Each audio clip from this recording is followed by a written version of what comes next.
Hey friends, if you encounter the issue where desktop shortcuts go missing on your Windows PC, then please watch this video. I will guide you through the resolutions.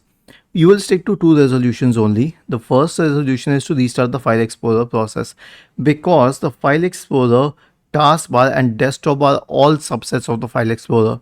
So search for Task Manager in the Windows search bar and open Task Manager. Wait for this list to load.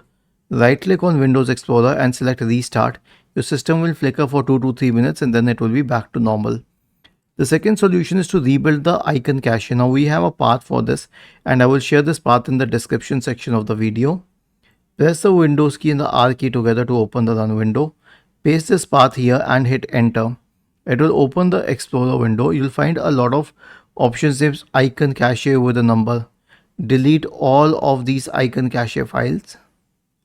Okay, and hit delete and then click on skip. It will delete as many as possible. Okay, and after that restart your computer. The problem will be fixed. Was this helpful? If yes, then please subscribe to our channel.